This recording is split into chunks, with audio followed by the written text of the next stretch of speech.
Halo semuanya, selamat datang di kelas Sejarah Indonesia. Nah, kali ini kita akan membahas sejarah masuknya kolonialisme dan imperialisme bangsa barat ke Indonesia atau yang kita sering sebut Nusantara. Nah, pertanyaan pertama yang muncul di kepala kalian pasti kan, apa sih kolonialisme dan imperialisme itu, Pak?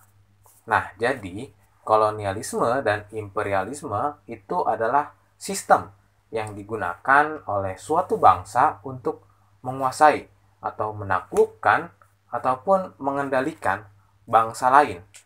Nah, kolonialisme dan imperialisme ini muncul di era atau abad yang sama karena keduanya disebabkan oleh kejadian yang sama pada waktu itu. Tapi sebelum masuk ke sana, kita akan pelajari dulu pengertian dari kolonialisme dan imperialisme ini. Pengertian kolonialisme itu sendiri berasal dari kata koloni, yang artinya pemukiman. Jadi, cara suatu bangsa untuk bisa menguasai bangsa lain adalah dengan membentuk pemukiman di tempat bangsa lain itu berada.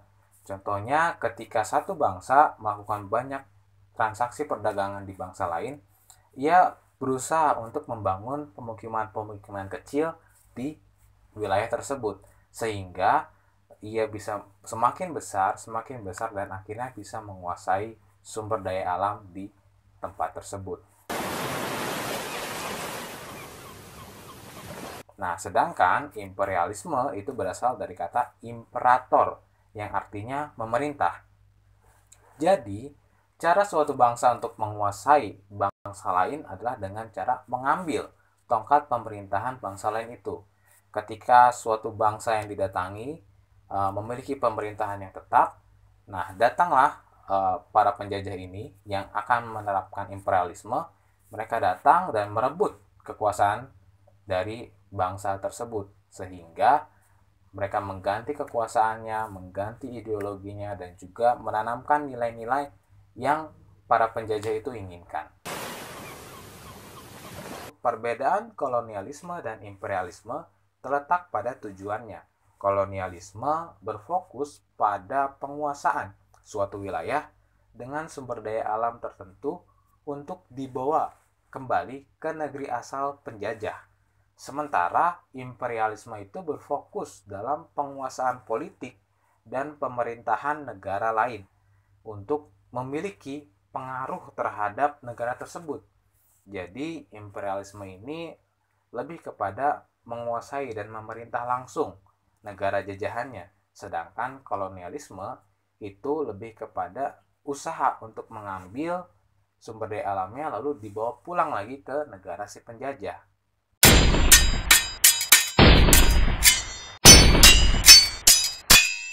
Nah, sekarang kita akan mempelajari apa sih sebenarnya hal yang melatar belakangi terjadinya kolonialisme dan imperialisme, Pak.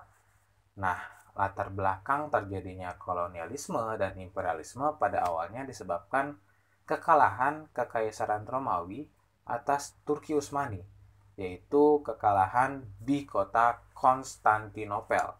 Nah, kekalahan ini menyebabkan kota Konstantinopel yang merupakan pintu masuk perdagangan Eropa dengan Asia pun jatuh ke tangan Sultan Mehmed II, yaitu sultan dari Turki Utsmani. Setelah kurang lebih Konstantinopel itu dikepung 8 minggu lamanya. Wow. Kejatuhan Konstantinopel ke tangan Turki Utsmani ini menyebabkan harga-harga barang seperti logam mulia, rempah-rempah, sutra, dan hasil alam lainnya menjadi sangat mahal.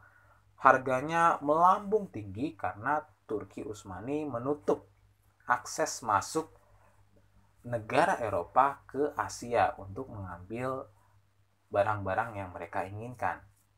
Karena sulitnya untuk bisa mendapatkan barang-barang yang mereka inginkan itu dan mereka butuhkan, akhirnya bangsa-bangsa barat yang berpengaruh pada saat itu seperti Portugis, Spanyol, Belanda, dan Inggris memulai penjelajahan ke dunia timur.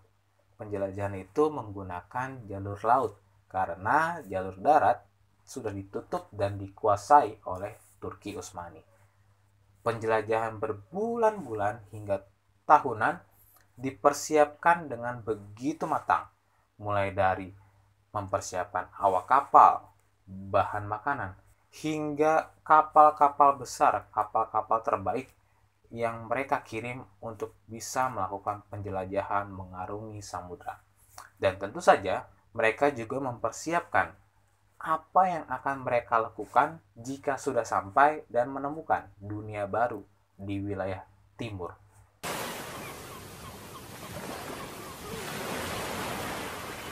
Nah, bangsa-bangsa barat ini memiliki misi yang kita sering sebut sebagai 3G, yaitu Gold, Glory, dan Gospel. Nah, Gold ini adalah untuk membawa atau mengambil sumber daya alam dari wilayah yang akan mereka datangi. Jadi ketika mereka menjajah suatu wilayah, mereka akan membawa pulang ke negara mereka berbagai macam harta karun ataupun barang-barang yang mereka butuhkan tadi. Nah, lalu ada glory, yaitu membawa kemenangan dan menguasai sepenuhnya wilayah tersebut, atau kita bisa sebut sebagai menjajah.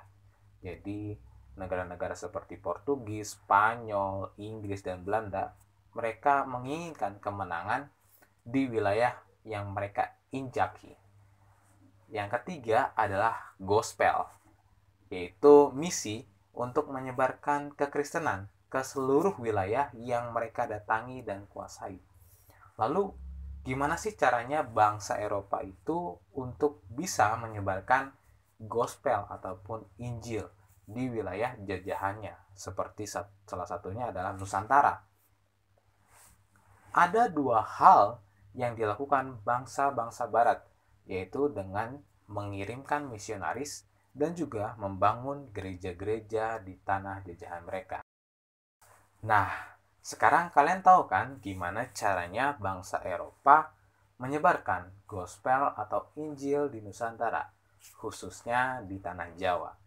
Nah, kalau kalian penasaran tentang gimana caranya bangsa Eropa bisa menang perang melawan bangsa-bangsa jajahannya, termasuk bagaimana bangsa Eropa bisa menang perang melawan kerajaan-kerajaan yang ada di Nusantara, dan gold apa saja sih yang mereka cari di dunia timur itu? Nah, kalian bisa mulai buka handphone kalian dan cari jawabannya ya. Selamat belajar dan selalu ingat, jas merah. Jangan sekali-sekali kalian melupakan sejarah. Bye-bye.